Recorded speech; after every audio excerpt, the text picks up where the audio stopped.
Hi everybody. I wanted to go over with you guys a couple of questions just for review. I know we did a lot of material last 2 weeks and I just wanted to kind of refocus as this week I'm away and wanted to go over the questions with you guys one more time.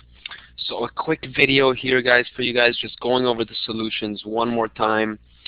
And this is the last chapter that we did on hedging, and just wanted to review with you guys. So this question here, we have a spot peso US exchange rate at 10.98, and the 3-month forward rate is 11.04. And the question is, what is the peso's forward premium or discount?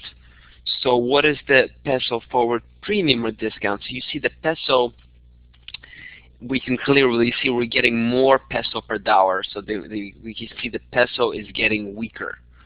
So what's the formula? The formula is spot over the forward rate, essentially, times to get it annualized. Here we have 3 months, so it would be times 4.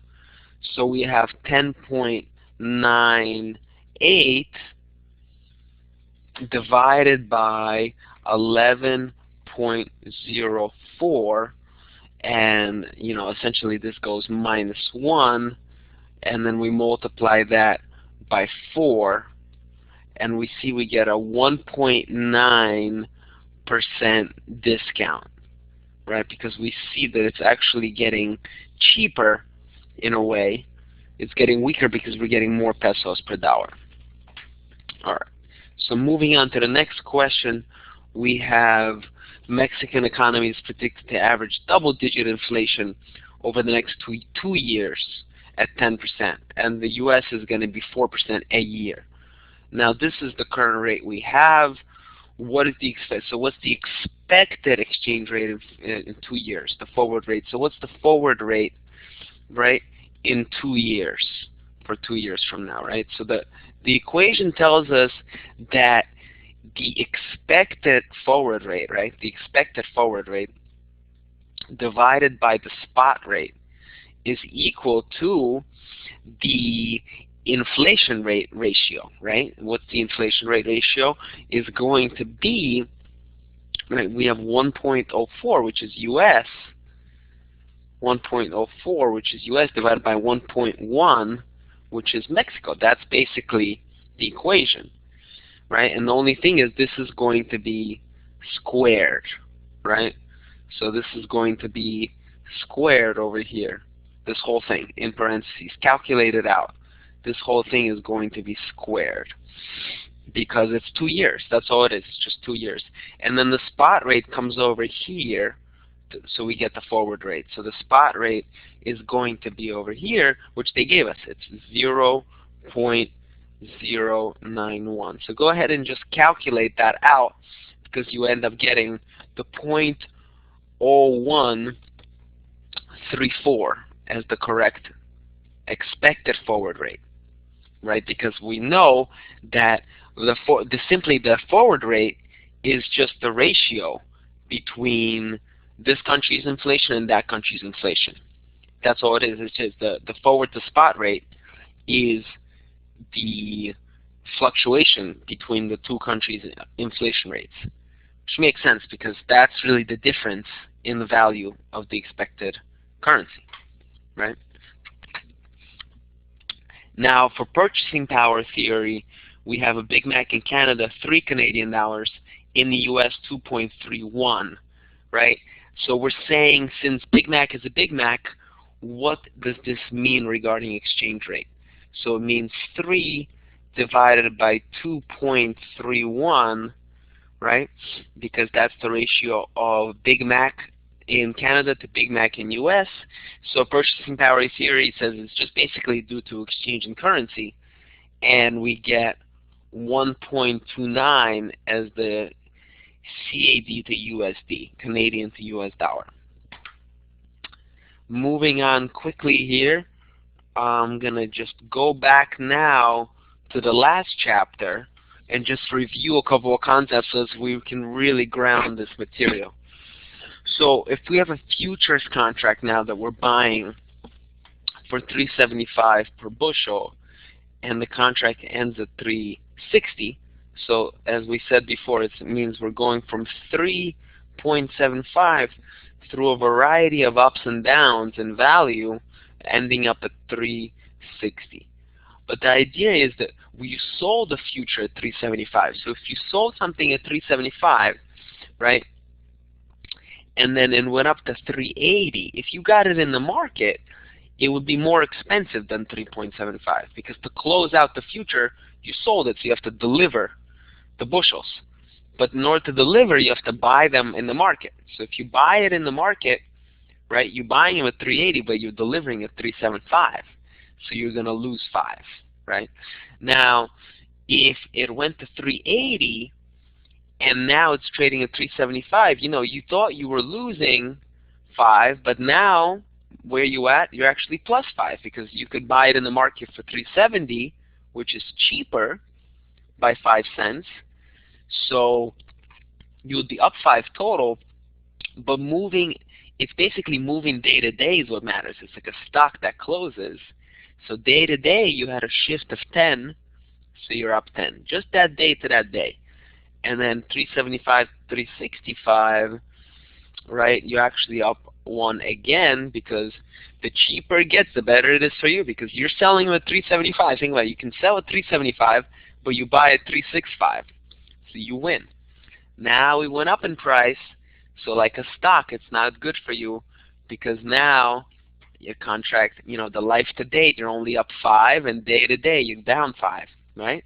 And then it goes up 5, and then it goes up 5 again, and you end up at 360, okay?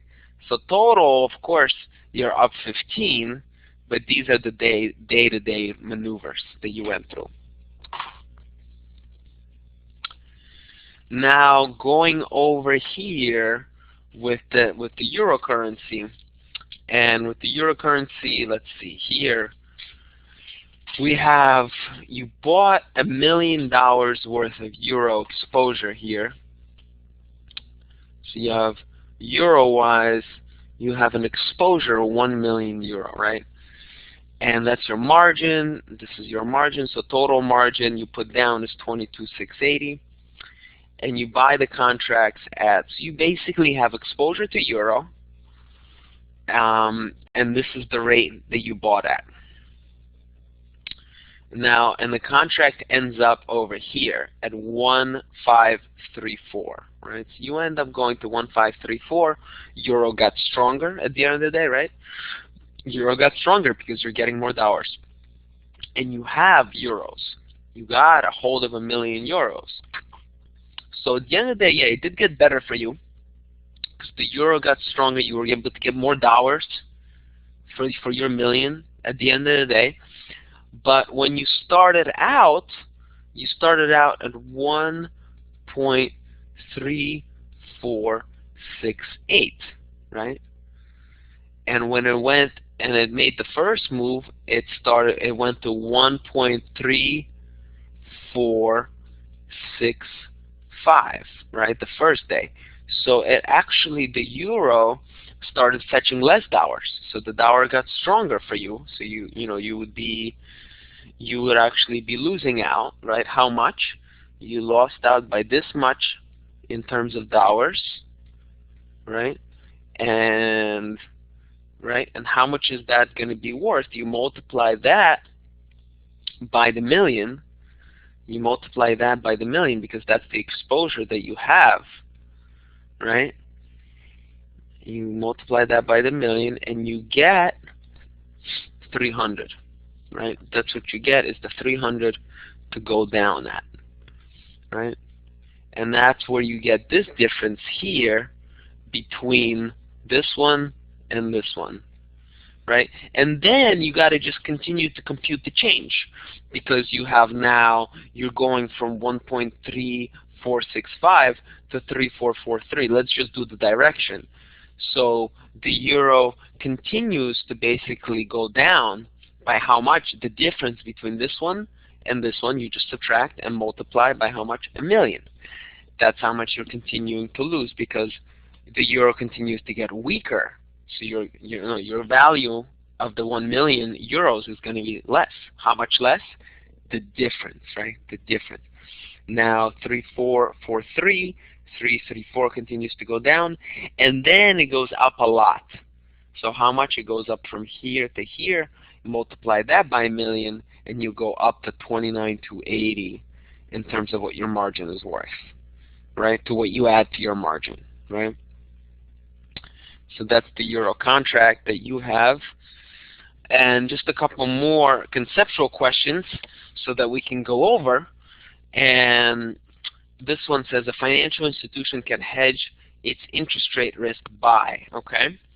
So we have matching the duration of its assets by the market value of its assets, the duration of availability.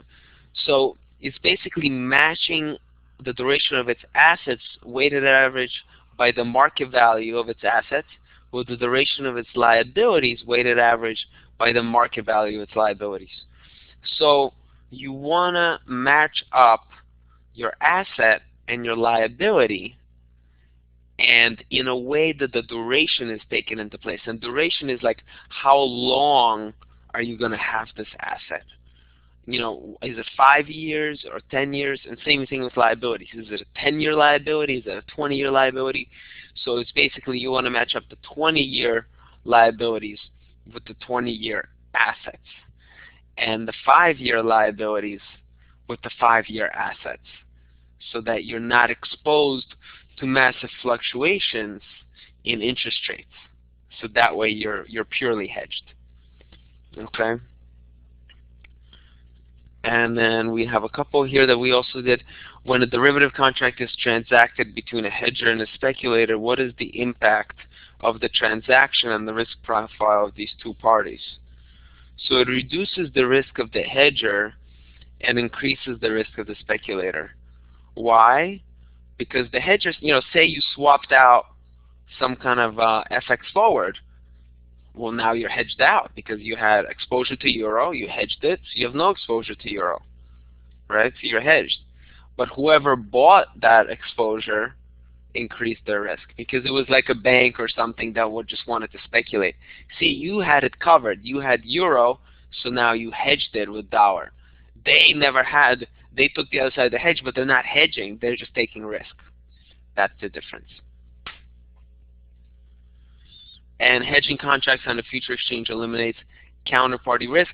Be aware that future, everything we talked about, futures, forwards, it's all sort of private-like contracts unless you do them at an exchange where there's more security, more guarantee that things are going to work out, that nobody's going to skip out and paying anybody, like what happened with Lehman, and that became an issue.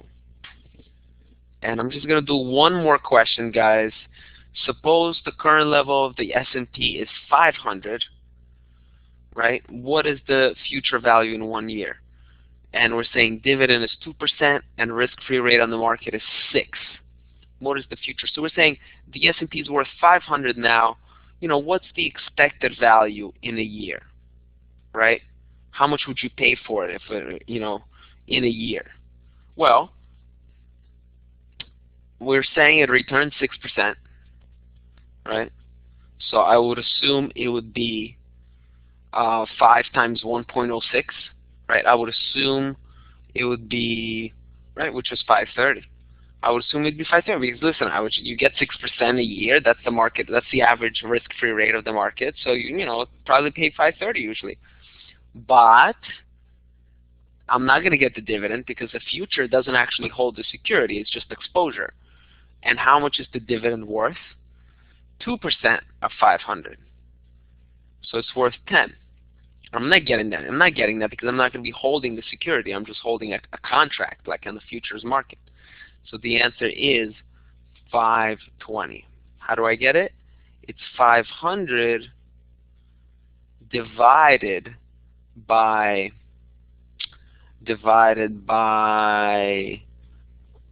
1.06 minus 0.02. So it's risk-free rate divided basically with risk-free rate, 1 plus risk-free rate minus the dividend rate. So it's 500 divided by 1.04, essentially adding 4% to 500 to get the correct answer. And let's see here if we have one more. We'll leave this for next time. And I may publish another one of these guys for you during the week so that you have one more video to review. And you can use these videos to study for these two chapters, important for the final exam, and also to review your study for the final exam.